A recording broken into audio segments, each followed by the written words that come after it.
I slowly open my eyes and see sunlight starting to come through the window of my apartment. There's a handsome guy lying on the bed next to me, still asleep. What's his name, Dean? David? Damon? It started with a D. I stretch and yawn, and that seems to wake him up a little. "Hey, gorgeous." He looks around and says to me, "What the hell is his name?" While he was showering, I furtively look in his wallet and see his driver's license. Dishon. I knew it started with a D. I added his name and number to the to-do again list on my phone because I definitely liked him. My name is Jessica Johnson, and I'm a very attractive 29-year-old account manager at a technology company in Los Angeles, California. I'm not exaggerating, I'm actually very attractive. The only guy I'm having fun with on a regular basis right now who isn't a young hottie is my COO, Mark Struthers. He's the COBO of our company, and I secretly have fun with him every other week to make sure my career is on track. That's how I've earned all my promotions, and beauty has its price for any man who wants to get close to her. My previous boss, Darren DJ Jarvis, had seen this firsthand. He promoted me twice to account team leader, but eventually got in my way. Mark happily replaced the fire DJ with me, appointing me to the position of account manager with the secret personal agreement that I would now be with him every 2 weeks instead of DJing. While he's definitely not my type, he's 46 years old, happily married, and has 3 teenage children. It serves a purpose for me. It ensures that my career with this company will continue to grow. Of course, the ambitious and handsome career woman has her detractors. Other employees, far more experienced and knowledgeable than me, turn up their noses when I get promoted. But what can I say? They're not as pretty as me, so to hell with them. They work for me now. As I was finishing up my last meeting for the day and had time to delegate all my duties to my team members, my phone rang. It was my best friend, Alicia, calling. "Hi, sweetie, I hope you don't have any plans for tonight." "Well, I thought about calling one of the guys on my list tonight, but no, I really don't have any plans." "What's up?" I reply. "I got an invitation to a fancy party. There's going to be a lot of rich guys there." "So what do you say? Do you want to join me and see if we can find 2 of the most attractive, handsome guys in LA to have fun with?" replies Alicia, laughing into the phone. "Yes, I agree. What kind of dress code are we talking about? Casual or glamorous?" "Oh, definitely glamorous. You have to wear your sparkly red number and I have to wear my green dress. The guys will be begging to take us home in no time." "Okay, Alicia, text me the details soon and I'll see you tonight, beautiful." Alicia Jackson is my best friend. She's 28 years old and started her career in her early 20s with me. We both worked for another company here in Los Angeles, but it went bankrupt and we had to start over. From those early days, we became best friends. We were both young and very attractive, and we had the same interests and goals. Our goal was to work our way up the career ladder of our choice by any means necessary. Another perk I see to being best friends with Alicia and I is that we get a lot of good-looking guys coming over to hang out with us more than I would have gotten on my own. Parties like tonight's are a weekly occurrence for us. We get invited anywhere and everything. We rarely pay for food and drinks wherever we go, and we never have a shortage of fans to talk to keep our evenings interesting. My mom called me while I was getting ready for the party. She worries about me too much. Her biggest concern is that I don't have a steady boyfriend, that I'm not getting married anytime soon because I'm partying too much. She constantly reminds me that I'll be 30 soon, that I'm getting to the age where it's going to be increasingly difficult to meet the right guy to marry and have kids with, that all the good guys have already been taken. And in it, while part of me agreed with her that maybe I should look for a decent guy for a longer-term relationship before I got too old, I was enjoying my lifestyle too much to do that. It was too easy to push the idea of marriage and kids aside that I'd do it later when I'd had my fun and career. But will that time come sooner than I would like? My career is well on track, and I hope to be promoted again soon. Mark promised me that for my continued favors, and I've spent the last decade in clubs and fancy parties, sleeping with too many hot guys to remember them all. Yes, Alicia and I have well and truly had fun. My mom would say I probably had too much fun, but she doesn't even know the half of it. Next chapter. When we arrived at the party, we were ushered into the main room, almost a ballroom in this large mansion in the Hollywood Hills. Alicia was right. There are a large number of eligible studs here tonight, although some of them have girlfriends or wives with them. But that doesn't stop them from checking us out. I know these types. Give them half a chance and they'll cheat on their wives with us in no time. I've lost count of how many hot guys I've slept with who then went home to their loving wives and girlfriends, oblivious to their cheating spouses. We were offered champagne and hors d'oeuvres as we twirled around and mingled with the many guests. I had already met a few hot guys who might be a good fit for our party, but stopped when I saw my boss, Mark Struthers, talking to a few people. What the hell is he doing here? This is definitely going to ruin my style for the evening. He'll probably want to talk to me and show me off to his friends. Hopefully his wife is here too. I walked over to Alicia again, with whom a handsome man in his 30s was chatting at the time, and I managed to take her hand and lead her away for a moment. Alicia, what kind of party is this? I just spotted my boss here. Well, the one I slept with. I whisper almost in a panic. Really? Is his wife here too? If she's here, he'll leave you alone or you could be in trouble. This party is a fundraiser for some movie project. They invited a bunch of rich investors here to try to get their money. That's why I thought it would be a good market for us, Alicia replies with a smile. I looked back towards my boss and saw that his wife had joined the group he was with. Yes, his wife is here too. Thank goodness. I worried for a moment. The thought of having to go home with him when there are so many hot guys here tonight made me panic a little. I reply, giggling out loud, Don't worry. I'm sure we can find someone better for you. But is that your boss over there? The one with the slightly balding head and the suit with the blue tie? Yes, that's him. His wife looks better today than she does in the pictures on his desk, I reply. And who's that? That absolutely beautiful piece of meat standing next to him, asks Alicia. I looked back at my boss and his group again, and Alicia was right. Standing next to Mark was a tall and very handsome guy who looked to be in his early 30s, and I could tell he was in great shape even despite the suit. He reminds me a lot of Henry Cavill from Superman. Same hair, same great looks, same tall, muscular build. I just found a guy I want to take home tonight. I'm not sure who he is, but I'll definitely find out. I might even have breakfast with him, I reply, laughing to my best friend. Hey, that's not fair, I spotted him first. Alicia pretends to protest. Yeah, but I have a way in. Can you cover for me while I get to know him better? Oh my God, you want me to have a chat with your boss, don't you? Maybe I can flirt with him a little in front of his wife. Alicia replies with a cheeky grin. Play nice, Alicia. I just need him to introduce me and then leave me alone. Can you do that? Well, sure. You'll owe me for it later. Replies Alicia as we make our way over to my boss's group. Well, this is a surprise. I didn't know you were interested in the movie industry, Jessica, says Mark as I walk up to him and his wife. We were invited here by friends. I'm a little surprised, but happy to see you here with your beautiful wife. I reply as he gently shakes my hand. Yes, indeed, this is my wife, Mary, and this is Jessica. Jessica works for me as an account manager, says Mark as he introduces us to each other.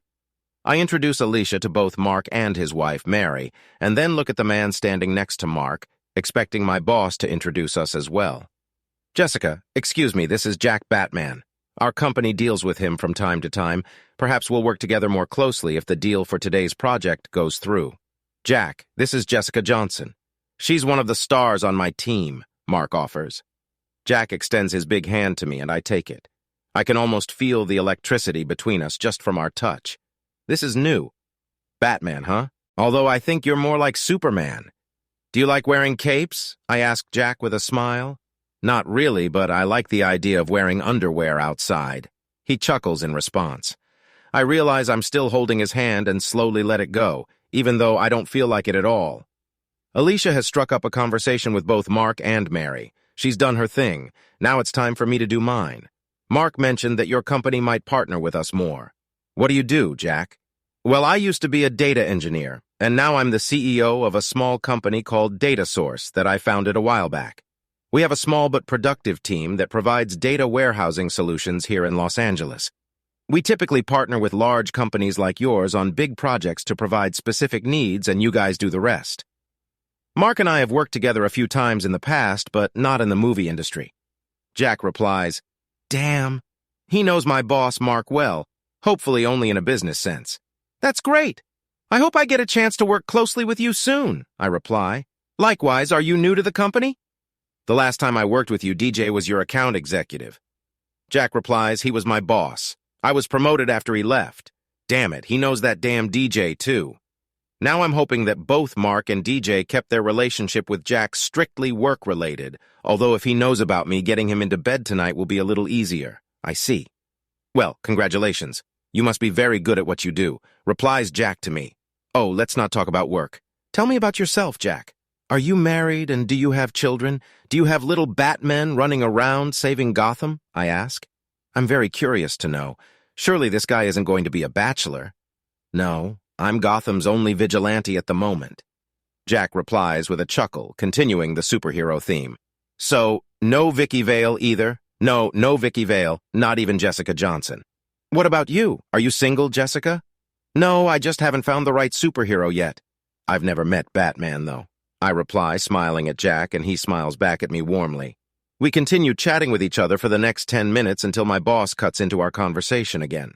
Alicia and I managed to get out of the group and go to the bathroom to powder our noses. So how's he doing? Is there a spark? Are we talking about breakfast yet? Alicia peppered me with questions as soon as we entered the large bathroom. How would I answer all of that? How is he? Well, he's nice, really nice, but it's like he's not ready. He's one of them. He sounds like one of those guys looking for a wife. Alicia replies, chuckling at me. Oh, maybe you're right. It's been so long since I've had a guy hang out with me. Do you think it could be true? That he's looking for someone for a normal relationship, I ask? It could be. There's one way to find out. When you get back in touch with him, let him do the talking. Let him ask you out without giving any serious hints that you're interested in a quick fling. If he wants something serious, he'll ask for a meeting in a few days, not to go out with you tonight. Advises Alicia to me. Yeah, to be honest, I'm not sure exactly what I'm hoping for. Going out with him might be just what I need. What are you serious, Jess? Are you seriously thinking about getting involved with this guy? What's gotten into you? You know why we're here, and it's definitely not finding a husband. Maybe a sugar daddy, but a husband? No. Alicia replies, calm down. I'm just thinking out loud. At least my parents will stop complaining about not having grandchildren, at least for a while. Maybe it's time for me to be a prim and proper wife, devoted to the only man I love. I chuckle in response. Yeah, sure, Alicia replies, laughing again. She's right, of course. A normal relationship with a man like Jack is simply impossible. He already knows two of my bosses that I had fun with to get promoted, and nothing can happen between us. After we left the bathroom, we socialized a bit with the other guests. I don't want to be seen as too desperate to take Jack home by being with him all the time. I want to see if he'll watch me when I'm with other people, to see if he's interested in me or not. I'm right. He is interested. I've caught his eyes in my direction more than once. He's quietly watched me socialize with other men, and he's hit on them more than once. I furtively glance back at him when I know he is watching me, to let him know that although I have other suitors, he is the one I want. Eventually, I make my way back to my boss's group. Alicia didn't come with me this time. She had already found the right man. Joining them, I try to stand on the other side of Jack, away from my boss, so hopefully he'll leave me alone. A new couple, much older than me, has joined the group, and the wife is talking to Jack when I join him. It's been so long since we've seen you, Jack, and I'm so sorry about what happened to Brittany. She was such a beautiful and smart girl. No husband should have to go through that, losing his wife and unborn child at such a young age. Your mother told me that you have been devoting all your time lately to your new company. I hope things are going well for you, the older woman says in a sympathetic tone. Yes, and thank you. It's still hard to believe it's been 4 years since she's been gone, but yes, I'm doing well. Thank you, Mrs. Thompson. Jack replies, call me Darlene. Please, Jack, Mrs. Thompson is what you called me when you were a boy. I'm so glad to see you are doing well. And who is that nice woman with you? Is there anything we should know about? Replies Darlene, looking at me standing next to Jack. Oh, that's Jessica Johnson. She works with Mark. We may work together again in the future. Jack replies on my behalf. Oh, it's work-related.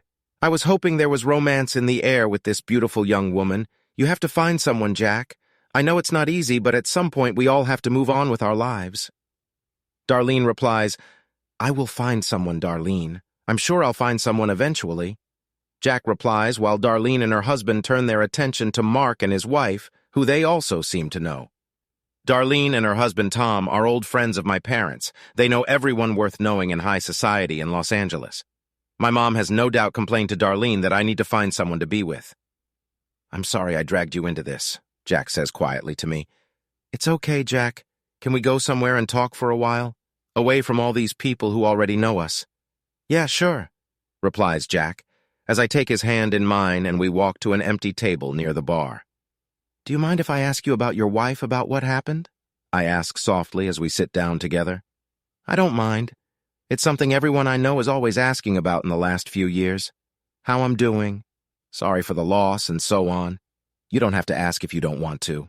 It's all right. My wife was Dr. Brittany Batman, a pediatric specialist in Los Angeles.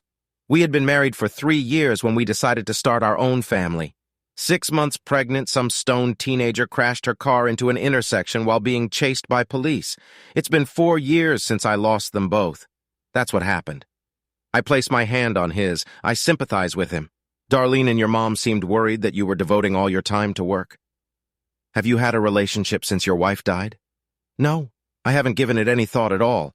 It was too hard for me to move on for a while, but lately I think it's more about the fact that I don't want to go through all the dating nonsense that comes with being single again. I will never use dating apps, and I hate going to bars and clubs to meet women. They're just dirty meat markets. I only come to parties like tonight's because of work. Wait, so you haven't dated anyone in the last 4 years? Not even for one night? No, I'm not interested in the whole scene. I can't think of anything worse than having fun with random women just for the sake of it. That kind of thing is too immature and narcissistic for my liking. I'd rather do without it, replies Jack. Sin, I felt like he had just punched me in the face with his comment. He made it clear that he wasn't interested and probably as a consequence wasn't interested in me. If I were smarter, I would find a way to disengage from our conversation and start talking to other men who might have similar interests to me, but I can't. Something about him makes me want to stay. I want to get to know him better, to understand him more. I haven't yet met a man I can't bend to my will, make him want me, desire me. Jack, however, is an enigma to me. What about you, Jessica? You've already said you're single. Does that mean you've never been married or just that you're single now? Or have you, like me, devoted all your time to your career? No, I've never been married. And yes, my career means pretty much everything to me. Although my mom keeps urging me to get married and have kids sooner, I think it's mostly because she wants grandchildren. I reply with a smile. Yeah, my mom is the same way. After what happened, I'm a little relieved that she's not bugging me, but that won't last. Jack chuckles in response. It's only because they care that they love us and want us to have a good life, I reply. Yeah, I know, and I'm grateful to them for that. We continue to chat for a while longer. I do as Alicia advised and start to let him do more of the talking, trying not to show him that I really want to have fun tonight. I let him make the first move, but it doesn't happen. I'm starting to worry that he's not really that interested in me, that I'm wasting my time here. I don't know if that annoys me or intrigues me or maybe both. It was a pleasure to meet you, Jessica, but I have to get up early tomorrow morning, so I have to go. I hope we can do this again. I mean, we'll get together and chat sometime if you want. Jack kind of awkwardly adds. Yeah, I'd like that. Let me give you my number. Call me Jack. I look forward to chatting with you some more. I give him my number. I don't know what to do now. I want to find another hot guy to take home like I was going to tonight. But now I'm worried that someone who knows Jack will see me doing this. Why am I worried about what Jack might think? Where did this come from? And then there's my boss. There's too much going on tonight, and I need to leave before I get myself in trouble. I quickly find Alicia, who is ready to head home with her guy, and we say our goodbyes before leaving the party. On the Uber ride home, I decide to text one of the guys on my to-do-again list who lives near me, and he soon replies in his on his way to my place. Well, at least I can have some fun tonight. Waking up in my apartment, I look at the bed next to me where Jared is sleeping, but I don't want to. I just want him gone. Now that Jared has left my apartment, I stand under the hot water in the shower, feeling ashamed of what I did last night. This is the first time I can remember feeling like this. What the hell is wrong with me? It's Jack. I just know it. Screw him. I don't need someone looking down on me. I don't submit to any man. What I should do is forget about him. Over the next week, I managed to push those thoughts of Jack mostly to the back of my mind. I dive back into my work. However, I still occasionally check my phone, wondering if Jack will call or text me. Just when I'm starting to win the struggle to put these thoughts of Jack in the past, he reappears in my life. This time in our office, walking out of the conference room with my boss, Mark. "Oh, there you are, Jessica. Could you do me a big favor and show Jack our office and introduce him to the rest of our team? Thank you." Mark advises me without actually asking. "Yeah, sure," I reply, trying to gather my thoughts. I didn't realize that this new encounter with Jack would have such an effect on me that I would feel excited just being around him. What the hell is wrong with me? "Hey, Jessica, you look great. I was hoping to see you today." Jack offers me his hand after Mark leaves. "Thanks, Jack. May I ask why you were meeting with Mark? Why do I have to introduce you to our team leaders? Or is it a secret?" "No secret. The project from last week's party is ongoing. Both of our companies have signed a contract and will be working closely together for the next 12 to 18 months at least." Jack tells me, "Oh, that's fantastic news. Well, come with me then. I'll introduce you and then we can have coffee if you'd like." I asked Jack. "I was hoping you would. I thought about you a lot after the party last week," replies Jack. "But not enough to call or text me, right?" I reply with a slight smirk. "Should I have? I'm sorry, it's been so long since I've thought about dating that I don't know the right thing to do anymore." Jack replies, "It's really simple. If you like someone, you call them. There's nothing else special about it." Well, I was afraid I'd seem too eager or something. "I'll make it up to you by taking you out to dinner if you'll let me," Jack replies, showing me his wonderful smile. "I will allow it and I look forward to it," I reply as we walk up to the first office to begin our introductions. After spending the next hour introducing Jack to our team leaders, we finally make our way to the coffee shop next to our office for another private chat. I'm not quite sure what I want out of this, what I hope will happen between us. But the more I am around him, the more I want to be with him. Not just to spend the night, but to actually be with him. That's completely different from me. "Thanks for getting around with me this morning, I appreciate it," offers Jack as we sit down at the drinks table. "It was my pleasure, really. I'm so happy I got a chance to see you again." Jack looks at me for a moment and then drops his gaze into his coffee for a few moments as well. He clearly has something to say to me, and I really want him to say it to me. Besides, I'm struggling to get my thoughts in order as well. I have the truest sense of confusion right now. Damn. Am I really starting to fall for this guy? Jessica, you're the first woman I've been interested in since my wife. It's complicated. I really want to get to know you better. But at the same time, I feel like I'm somehow betraying my wife with these feelings. I know it sounds a little silly. She's been gone from us for 4 years now. It's just hard not to feel that way, that's all. Explain, Jack. I guess I understand. You must have loved her very much. Yes, I did. We started dating in college. She was the first real love of my life. The few girlfriends I dated in high school just made the relationship look like what it was. Teenagers pretending to be together, just wanting to get laid. I'm not looking for high school romance, Jessica. I'm probably telling you all this because I'm hoping for something more with you, looking for something real. Is that what you're interested in, or am I scaring you off right now? I have to pause. I'm usually never nervous when talking to guys. I'm always confident. But I didn't expect him to be so serious so soon. When it comes to a relationship, it's exactly as he said, like I'm a schoolgirl and he's a grown man. Is this what I want? Do I really want to try to have a normal relationship for the first time in my life? You're not going to scare me off that easily, Jack. I'm interested in trying it if you want me to. I reply, trying to sound confident. Jack just nods back at me, continuing to drink his coffee. What have I gotten myself into? That dinner I promised you tomorrow night would be okay with you. I can pick you up at 8 p.m. if you send me your address. Yes, Jack. 8 o'clock at night will do. I'll text you soon, I reply, smiling at him. Why can't I stop smiling? I can't believe how happy I am right now. We continue chatting for a while longer before I have to head back to the office for another meeting. The more we talk with Jack, the easier and more comfortable it gets. I think it's because I'm not trying to get him to take me home immediately that I'm actually interested in what he's saying, not how good his abs look. My mom would be proud of me right now. I told Alicia about my date with Jack tomorrow when we were at the club after work. She's worried about me and how it might end.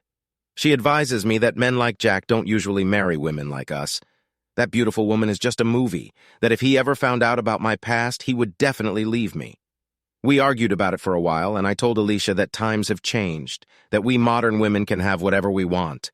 Then we can decide when to get married so we can have loving husbands and children.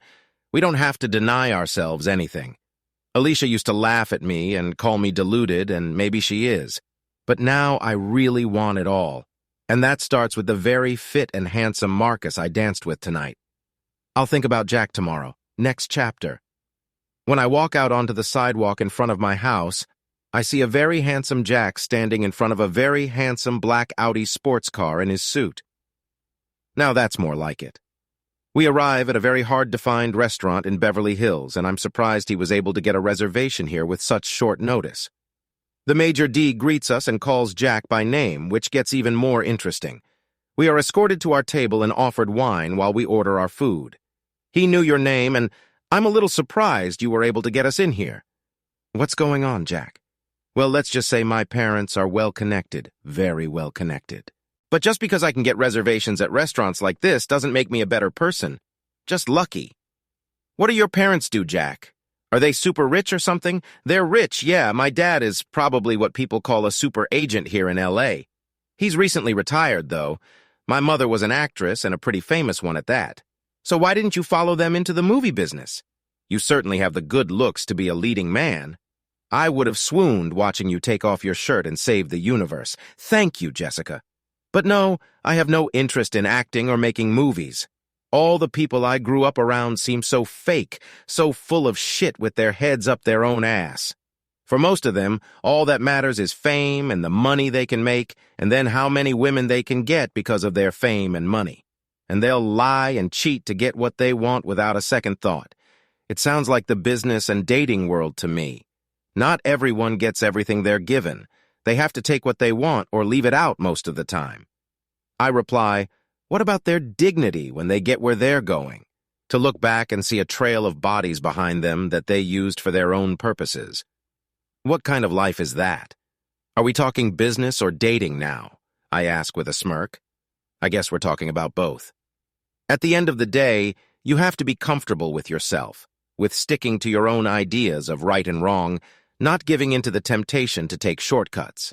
But in any case, this is not quite the dinner conversation I would like to have with you today. I'm really glad I got to know you, Jessica. Me too, Jack. You're so different from most guys I've met before. How? Well, most of them are probably the type of guy you were just talking about, that they'll say and do whatever it takes to get what they want. And I'm guessing that in most cases, they wanted you. Yes. And some of them got what they wanted. Does that bother you? We're not teenagers anymore, Jessica. I'm well aware that when I meet women close to my age, they, like me, will also have a story to tell. As long as they retain their dignity, it's hard for me to judge. What about me? Do I retain my dignity? I don't know how to answer that. I mean, I've used the guys I've slept with over the years just as much as they've used me. I was never taken advantage of or forced to do anything I didn't want to do. I may have lacked an emotional side, but it was a choice I made with a clear conscience. Jack may or may not agree with me if he finds out the whole truth. But yes, I feel I still have my dignity. Well, here's to a new beginning for both of us. I declare, raising my wine glass to him. Our dinner was truly wonderful, and I hope he will bring me here again and again. A girl could easily get used to that. I'm disappointed that when he took me home, all I got was another kiss on the cheek. Does he guess how much I want to possess him right now? But I tried my best not to show that I was disappointed, that I was glad to take my time like he did. As soon as Jack pulls away, however, I text Dwayne, inviting him to come over and give me what I desperately want right now. 30 minutes later, Dwayne does indeed give me what I need. How long will Jack keep me waiting? Jack calls me the next day while I'm at work and wonders if I want to go on a date with him Friday night. Of course I agree, but Friday and Saturday nights are usually spent with Alicia and me. She's not going to be happy about this. Alicia asks again what I'm up to if I'm serious about wanting to be with Jack. I reassure her by promising that we'll go clubbing together on Thursdays and Saturdays instead. Friday night, Jack takes me to dinner and a comedy show, and I surprisingly have a good time. Saturday night, Alicia and I go to a club downtown and pick up 2 guys, and all 4 of us go back to my apartment. Tuesday night, Jack takes me out to dinner again. This is our third official date. I'm not used to being made to wait to get what I want. It better be worth it. Well, I don't have to wait any longer. After he drives me home, I invite him over for a cup of coffee, and later we arrive at my house. Judging from tonight, I will definitely continue to date other men while I date Jack. A girl has needs after all. Wednesday night, I attend another swanky party with Alicia, and we are both on the prowl again. After dancing non-stop with an attractive guy named Troy, I need a break, so I grab a drink and stand with Alicia to catch my breath. He looks promising, and he sure knows how to move on the dance floor. Notes, Alicia. Of course, he knows how, and he's a good kisser, too. Already? You just met him when the two of you hit the dance floor when you had time to kiss? During one of the slower songs, I wanted to make sure he knew what was in store for him tonight. I even felt his package. Pretty promising, I'd say. I reply, laughing. And to think I was worried about you being serious with Jack, I should have known better. Well, last night Jack and I finally got down to it. I thought he'd never get to it. So, let's just say I'm going to need Troy tonight to make up for what I didn't get last night. I answer, still giggling with Alicia. What? No, he's fine. Well, he's a little weak in some ways. Or said, so are you going to keep seeing him or have you had enough? Asks Alicia. I don't know. We'll see what Jack says if he wants to ask me out again. I really like being with him. He's such a nice guy, so sweet and caring. Plus, he's smart and rich. If I were looking for a husband, he'd definitely be on my list. If you were to marry him, you'd have to put up with his disadvantage. Says who? We've been dating for a couple weeks now, and I'm still getting what I need, and from other guys, why should that change? Oh, you like playing with fire, don't you? But if you don't mind trying to get both, I'll gladly share you with Jack for now. Reply as Alicia. After I kicked Troy out of my apartment that night, my mind kept coming back to thoughts of Jack. What do I really want from Jack? Why am I playing this game with him if the goal isn't to get married? Do I really want to get married? I'm about to turn 30. Can I really go through life without ever getting close to anyone? I'll admit, some part of me really wants that. A real relationship with a great guy. But what about the other guys and all the fun I have every week? Can I give that up for Jack, or as I joked with Alicia, try to have both? Maybe I can have my cake and eat it too. Yes, I think I might marry him. It's been 2 months since my first date with Jack. Each of our dates ended in my bedroom. I've spent the last 3 days in a row with Jack. Alicia's getting a little frustrated that she has to fly alone too often. Today I finally get to go out with Alicia again, as Jack has a work event coming up. I see Alicia standing at the entrance to the club we're going to go to tonight. A guy is standing next to her. Hey, Alicia, sorry I'm late. You look amazing. I especially like your new accessory. I smile, looking at the man standing next to her. Hey, beautiful. This is DeAndre. DeAndre is my best friend, Jessica. Alicia answers me and I greet them both before we make our way into the club. The three of us chat, making small talk while I ponder if DeAndre is just the guy for tonight, or if he's more than that to my best friend. When he heads to the bar to buy us drinks, I'm compelled to ask, so spill it out, Alicia. DeAndre seems to think there's more than just a night of fun between you two. What's going on? Well, if you have a normal boyfriend, maybe I will too. I've been alone a lot lately, so I needed someone to socialize with, and DeAndre is a great guy. He's great in bed, too, which can't help but make me happy. He's your boyfriend? What are you telling me, Alicia? Yeah, okay. I'm trying him out a little to see if I can enjoy every night with the same guy or if he'll drive me crazy after a while. Alicia replies with a loud laugh. Good for you. I'm serious. I hope everything works out because I need to talk to you about something, too. About how you don't want to date hot guys anymore. That's what you're going to tell me, right? Ask Alicia. Yeah, you know me too well. I reply. Okay, that's what I thought. I can tell that you haven't been enjoying him as much lately when we're rarely together. You're worried about him, aren't you? You're afraid Jack will find out about the other guys? Yes. I know I said I wanted to have the best of both worlds, but I don't think it's possible. I haven't had any time for myself lately. I've just been running from one guy's arms to another guy's arms. I can't keep this up. Something has to change. I explain. Luckily for me, I have DeAndre now. Otherwise, I'd be on my own. But if you're serious about making things work with Jack and me, do it right, Jess. Don't go halfway. Be the woman he needs. Maybe you'll realize that you like being a wife, that it's better than you ever thought it would be. I still expect to be a bridesmaid if you too tie the knot. Don't ever forget that. Don't worry. If it comes to marriage, I won't have anyone else. So when does this new celibacy begin? Is tonight your last night of freedom, or have you already closed your legs for good? Jokes Alicia as DeAndre returns to our table. No, the store is already closed. We don't give out candy anymore. I laugh along with my best friend. When I get home, I resist the temptation to call one of the few remaining guys on my list. No, like Alicia said, if I'm going to do it, I'm going to try to do it right. In a way, I feel a sense of relief, a calmness within myself after my decision that I haven't experienced since I was a little girl. I'm finally happy with my life and at peace with myself, that I don't have to constantly chase the next goal, whether it's a new boyfriend or something at work. Oh, crap. I forgot about Mark. What the hell am I going to tell Mark? We agreed. If I tell him my legs are now closed, my career will suffer. It might not suffer, but it will. He won't risk it. Either I honor the agreement or he'll find a way to make me leave. Maybe if I explain to Mark that I'm now in a serious relationship with Jack, the man whose company we now rely on, he'll understand. I've worked too hard on my career to quit now. The next day at work, I managed to arrange a one-on-one meeting with Mark to brief him on one of our projects, but I also used this time to discuss my current dilemma with our arrangement now that I'm with Jack. Mark turns out to be not at all as understanding as I had hoped.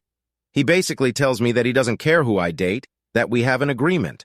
And breaking that agreement means that he will no longer protect me at work, promote me, or favor me, that my staying here will quickly become impossible. He also makes it clear that he's well aware that I've imposed on DJ and that he won't suffer the same fate since some of the other supervisors already know about our little agreement. And if I make a fuss, Jack will be the first to know about my exploits with him and with DJ. I grudgingly agree to keep seeing him to keep our agreement intact for now. That damn evil smirk he bestowed upon me when I finally gave in made my skin goosebumps. How the hell did I end up in this position?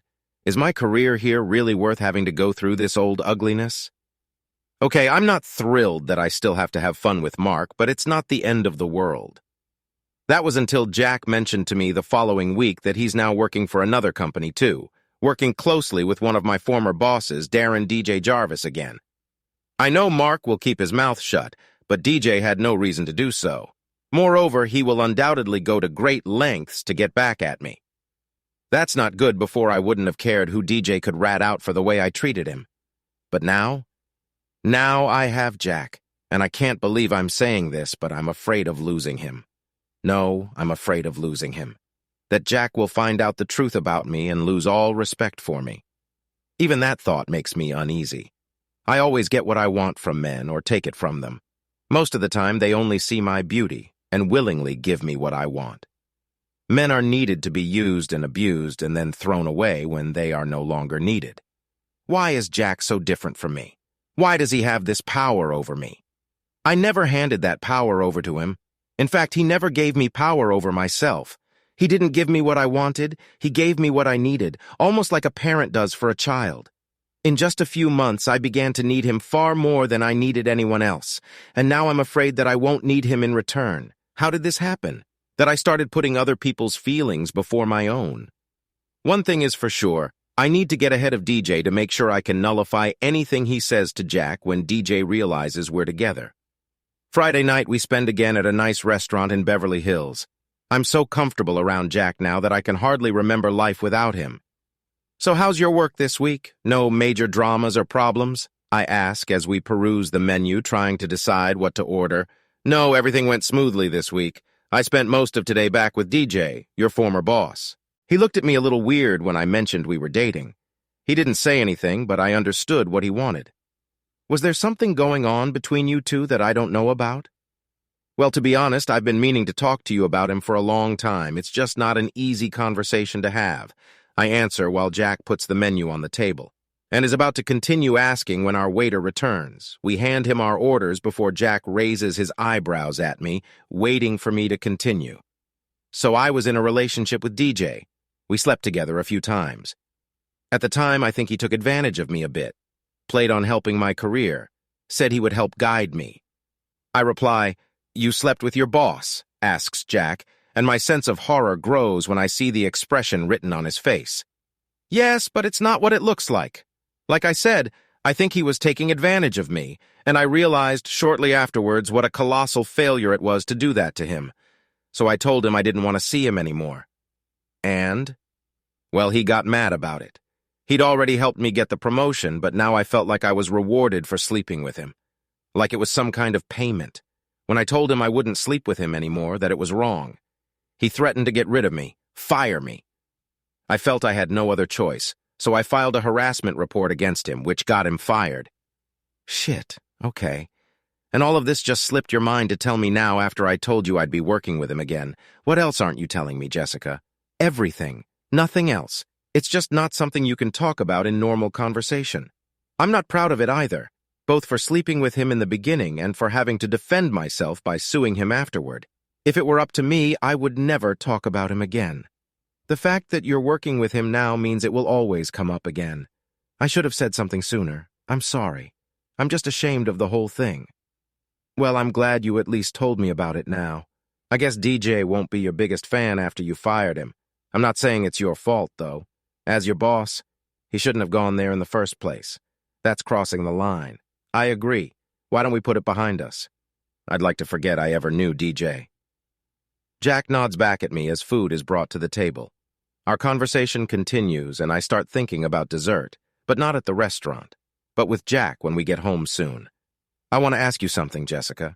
I hope you can say yes, Jack asks when we're almost done eating.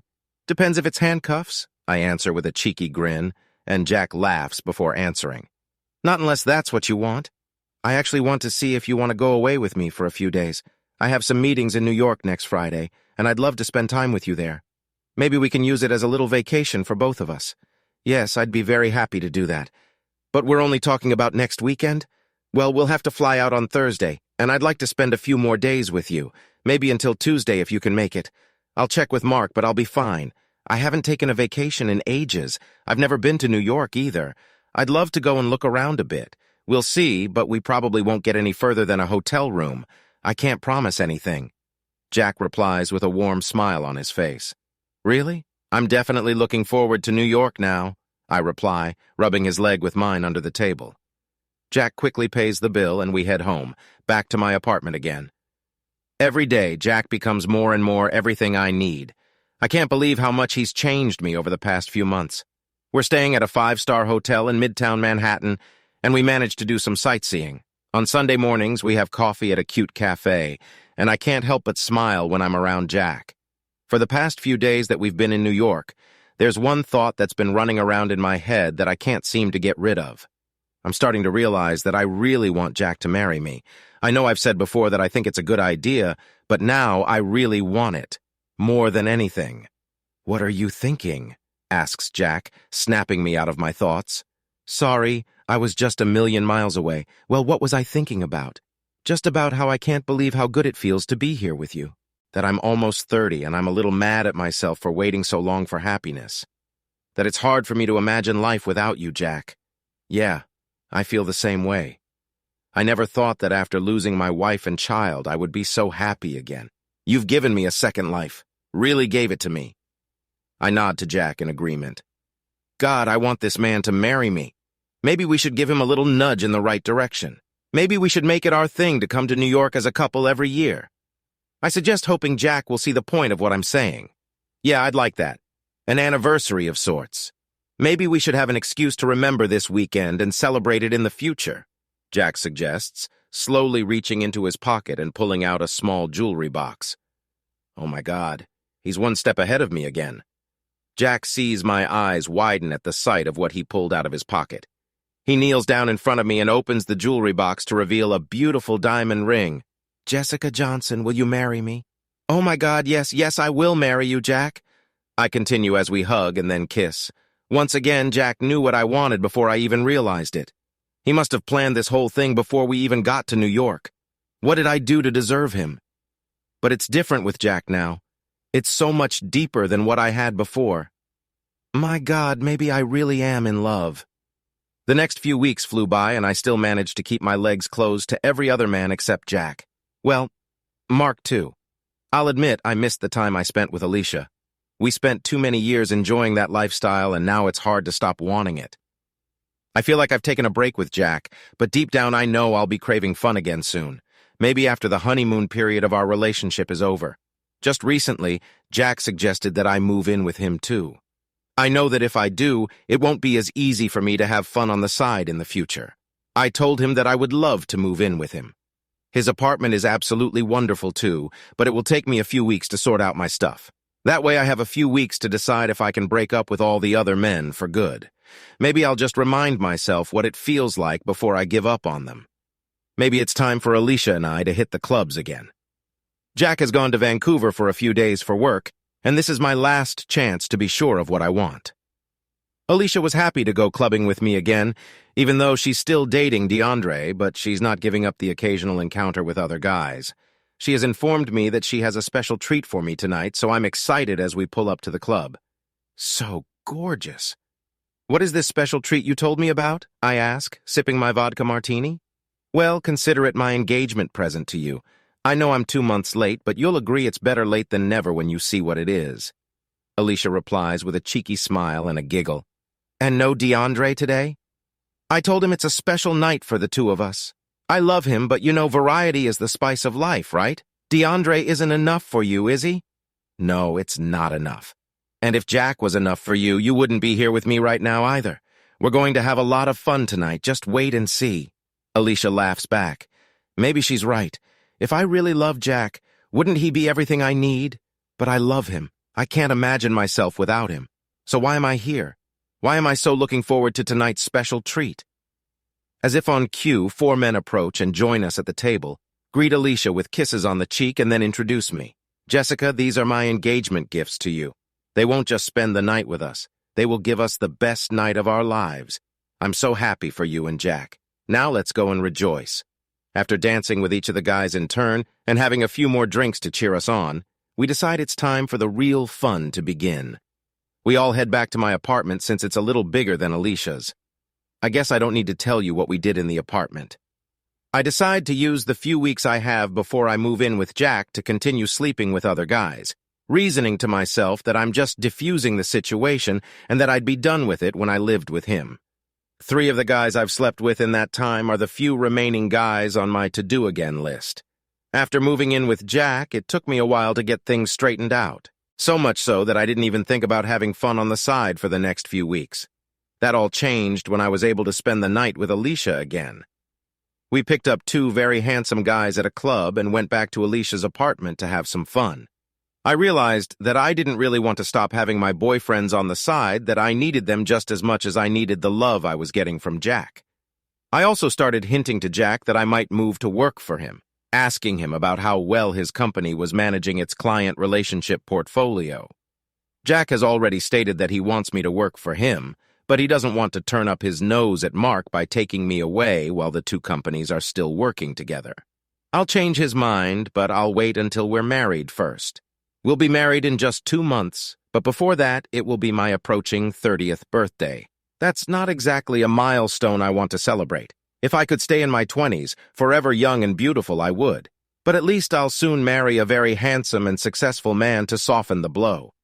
Alicia advises me that she's also preparing something special for my birthday, but it's best not to invite Jack to this party. We'll have our own very private celebration.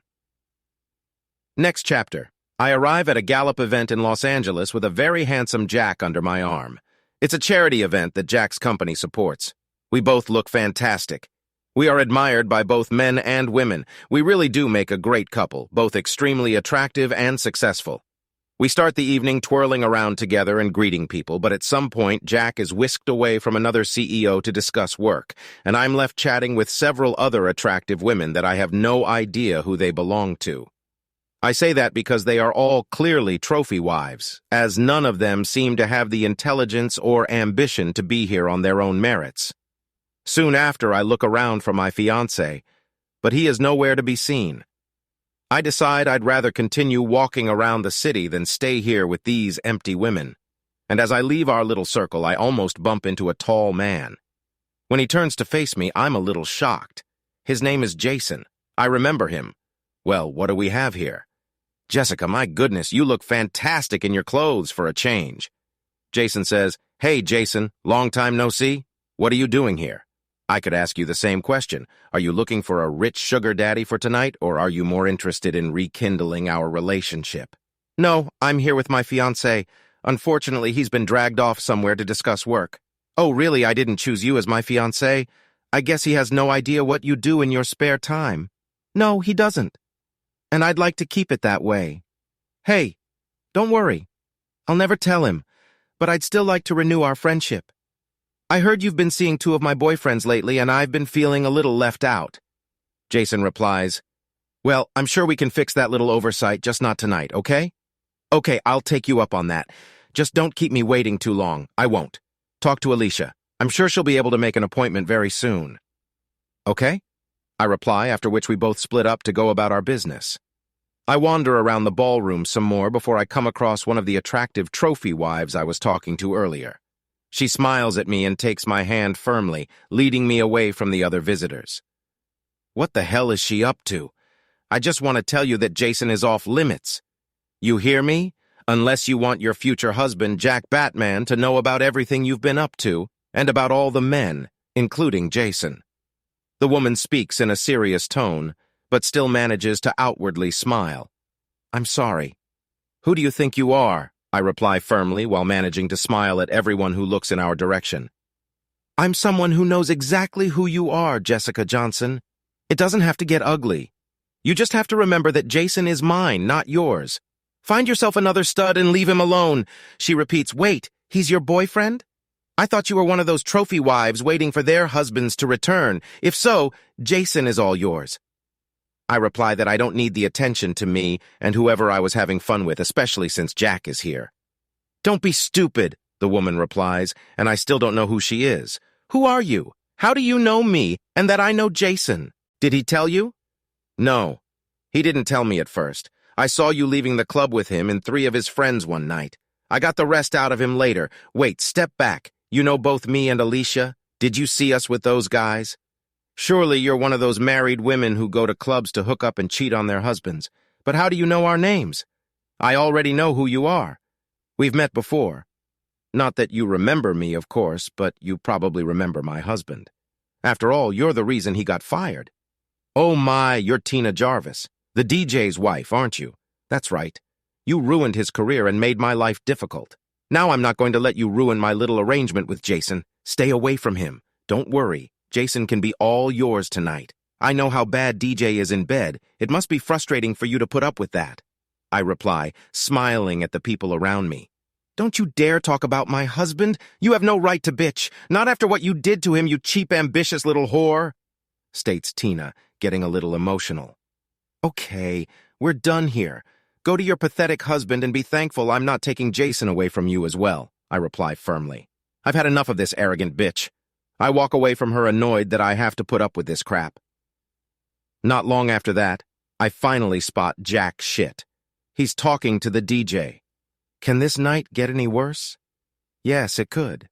And then I see Tina joining them, greeting Jack standing next to her husband and the 3 of them chatting with each other. There's no way I'm going out there to talk to them. Not now. I step out onto the balcony to get some fresh night air and gather my thoughts. I know Tina won't say anything, or at least I hope she's not stupid enough to risk her own marriage to mess with me. And so far, if DJ has said anything to Jack, he's ignored him. I doubt DJ would want to talk about sleeping with me in front of his wife. So maybe it's not as bad as I first feared. I stood in the crisp night air for another 10 minutes, hoping that would be enough time for the Jarvises to move away from their conversation with Jack when someone spoke to me from behind me. We meet again. It still takes my breath away every time I see you. Turning my head, I saw Jason standing next to me again, and we were looking out over the gardens from the balcony. Hi, Jason. I see you're here with Tina Jarvis, or at least going home with her tonight. Am I right? Oh, Tina, yes. It was really nice of her husband to invite me here. It's a really swanky party. What? You were invited by the DJ? Does he know about you and Tina? I asked, more than a little shocked. Yeah, of course he does, Jason replies. Wow, that means they both know about you and me, and right now they are talking to my fiancé. That's not good. Not good at all, I reply, turning to leave. Jason gently takes my hand to stop me for a moment. What's wrong, Jessica? Jason, they hate me, both of them. I got her husband fired, and she thinks I'm trying to steal you away from her now. If they tell Jack, I'm finished. They wouldn't do that, of course. They seem like a nice couple. At any rate, they treat me well. Maybe you could do me a favor, Jason, please. You can go up to them and see what they're talking about. Make sure they're not talking about us, that they're not telling Jack anything bad. Can you do that for me? I was almost begging Jason. Okay, I can do that. But what if you do? What then? I have no idea. I'll follow you in a few minutes if you can follow me, a nod if yes, or shake your head if no. Or I said yes if they're talking about you and no if they're not. Right? Right. At least then I can figure out what to say or do before I get there. I reply as Jason walks back into the house to join the three of them. I stand there, trying my hardest to hold myself together, and I feel almost shaking with fear that Jack will find out about me. I've never felt like this before, so afraid of what might happen next. I take a sip of the wine I'm holding in my hand, trying to calm my nerves to regain my confidence. Who am I kidding? I'm so nervous right now. After standing for a couple more minutes, I decide it's time. Turn around and walk through the doorway back into the grand ballroom. I look over to where Jack was standing earlier with Tina and the DJ, expecting to see Jason there too, and if he'd signaled me, I'd have joined them. But they're not there. None of them are there. I quickly look around the room, trying to spot Jack as well as the other three. Where the hell did they go? I feel panic overwhelm me. Calm down, take deep breaths, I tell myself. I slowly start circling the large room, hoping to spot them as I go. Jack is still nowhere to be seen. After making a full circle, I start walking towards one of the doorways, leading to several smaller rooms where guests are sitting and talking. After walking past each of them, I still haven't found them. The only other place now was at the front door where the main entrance is. I walk outside and there are a few people standing there chatting in small groups, but there is no Jack, Tina, or Darren Jarvis among them. Where the hell is he? I quickly text Jack a message. Where are you? I'm having a hard time finding you. Several minutes passed before I finally get a response from him. I went home. Don't follow me. I can't talk to you right now. Maybe never again. Oh my God, those bitches told Jack. I feel my stomach clenched. It feels like the whole world is closing in around me. I can't breathe. Oh my God, Jack knows. He knows about me. What do I do? What can I do? I fall to my knees on the steps where I was standing, clutch my phone, and just stare at the screen. I can't believe this is happening. I can't believe my secrets have gotten out to him. I'm shaking. I'm in shock. I can barely make out that someone is trying to talk to me. I look up and see a man holding my hand, saying words, but I can't hear him.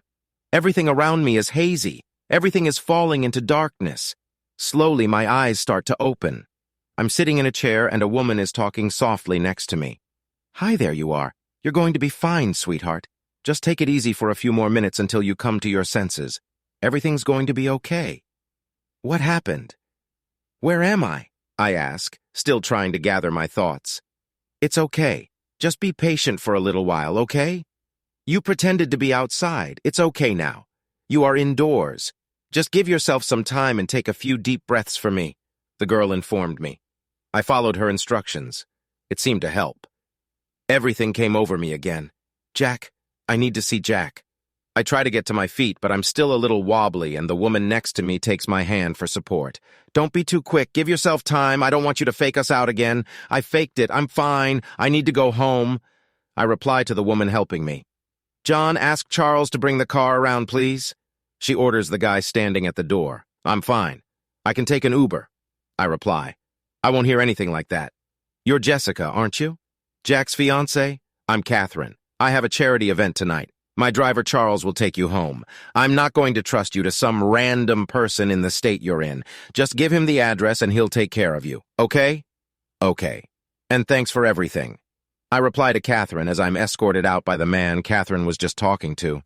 On the way home, I tried to think about what I'm going to say to Jack. I could lie and try to tell him that they made the whole thing up, but I'm still not sure what they even told him. It's hard for me to even think. I feel nauseous. When I get out of the car, I'm so nervous that I feel myself starting to shake again. I thank the driver and head to the front door, taking my key out of my purse. Walking down the hallway and into the living room, I still don't know what to say to him. He's not there, so I go to the bedroom, but he's not there either. I sit on the edge of the bed for a moment. Tears start rolling down my face. I can't help it. I get up and walk back out. He must be outside on the balcony. That's where he likes to sit and think. I'm sure I've given him a lot to think about. Walking out onto the balcony, I see him sitting there with his hands covering his face. He lowers his hands and sees me standing in front of him. I told you I don't want to talk to you tonight. I know. I answer quietly. I walk over and sit on the end of the bench. Jack sits on the other end. The gap between us is real, not just physical. What did they tell you? I ask quietly again. Enough, Jack answers, and I can feel his emotion in just that one word. I stare at the floor, not knowing what to say, how to make this all better. Why? Asked Jack eventually. Can I know what they told you first? What, so you can decide what details to leave out? What should I lie about? Tears continue to run down my cheeks, but now I'm starting to cry. Bringing my hands to my face, I don't know what to say to make things work out, to make Jack still love me. I'm sorry, Jack. I'm so sorry. I don't deserve you. I never have. It was all I could say in between sobs. You're right. I'm just grateful I found out who you really are before we got married. Jack, I'll tell you anything you want to know, anything at all. I know you're angry and that I hurt you, but I love you. I love you very much. You do? You loved me every time you slept with another guy? With the likes of Jason? How many were there? 4 of them at once. Who the hell are you? I can't believe how you tricked me. I can't believe a whore, a slut like you, could make me fall in love with her. Want to marry her and start a family together. Thank God I found out about it before it was too late. Don't say that, please, Jack. I'm not that woman anymore. You changed me. You're the first man I ever fell in love with. I'm in love with you, Jack Batman. I'll do anything to make you realize that. I reply, continuing to sob. There's nothing you can do to change that, Jess. I fell silent, realizing there was nothing I could say right now to take away his anger and the feeling of being betrayed. Instead, I struggled to stop the sobs and pull myself together. You never answered my question. Why? Why did you do this? Was I not enough for you? What couldn't I give you? Have you been laughing behind my back all this time? Of course not. I've never met a man as good as you. It's not your fault, Jack. I don't want you to ever blame yourself for what happened. It was me. I'm the one who did it, not you, I reply, wiping the tears from my face. Why did you do it? Why Jessica? At least tell me why you owe me, because there's nothing I can do about it. Because I've always had something with different guys. I tried to give them up for you. I really did. But after a while, I couldn't help myself. I wanted to meet new guys again. That's what I am. So you're a slut. And that's your reason? Replies Jack, sighing at the end. Yes, but no more so than a lot of other women. We don't wait for Mr. Right to come around anymore. We have careers. We have guys we hook up with. That's the way things are these days. I'm getting tired of apologizing if we're really going to get this over with. Maybe I should be truthful with Jack for once. Really? So you're saying I'm setting my standards too high, wanting a good woman who isn't partying with half the town?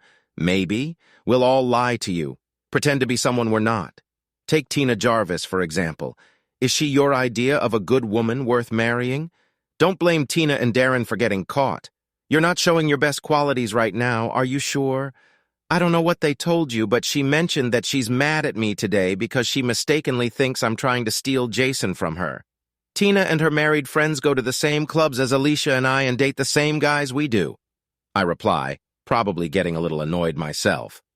So I should be grateful to you, right? You can have fun with other guys every week, but at least you won't make me sit in the corner and watch. Thanks, Jessica. You're a godsend. Jack replies sarcastically. I'm just being honest. I know that after tonight you probably never want to be with me. So let's be honest with each other. No more secrets, no more lies. Ask me anything you want. I'll tell you the plain truth. I have nothing to lose anyway. I answer quietly. How long? How long since you slept with the first guy after we started dating? Asked Jack, asking me. I never stopped. The night you dropped me off after our first date, I wanted something more, but all you gave me was a kiss on the cheek. The moment you left, I was texting with one of my acquaintances who lives nearby. We must have been having fun by the time you got home. Jack sat back and shook his head. You said earlier that you tried to stop for me. How long did that last? And when was that? About 2 months after we started dating. It lasted until you asked me to move in with you. I started to feel like it was all too real, that I was really going to live with my husband, be a real wife. Honestly, it scared the hell out of me. I felt like I needed to fix things before the walls closed in around me. You have serious commitment issues. You know that, don't you? Replies Jack. You're telling me. It was so hard to give up something that was a huge part of my life. I went on dates and met a new hot guy almost every night.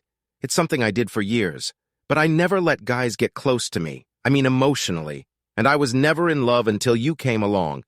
But that still wasn't enough for you, was it? What's the big deal about meeting a new guy that you like so much, that he strokes your ego, that he's telling you how wonderful you are? Yeah, it can be addictive. Feeling down. Just go to a club and have a few guys tell you how wonderful you are, that you're the most beautiful woman there, that you can do and have anything you want. After a while, it gets hard not to want it. Wow. So a slut with commitment issues who's also a narcissist. Why don't you also tell me you like ripping the wings off butterflies? I look at Jack with a screw you expression. Is there anything else you want to know while we're at it, Jack? This is a one-time only offer. Do you ever enjoy being with me? Or do you just think that since you turned 30, marrying someone like me is something you should do? I loved being with you, Jack, every minute of it. More than I ever expected. I know it's hard for you to believe me when I say this now, but I mean it. I'm not just saying this to make you feel good. You're the only guy I've ever had a crush on, at least I always will. Then I still can't understand why you gave up everything we had. What? Just so some random guy could tell you you were pretty so he could entertain you? I think that's just crazy. I know you said you couldn't help it, whatever that means, but damn it, Jessica.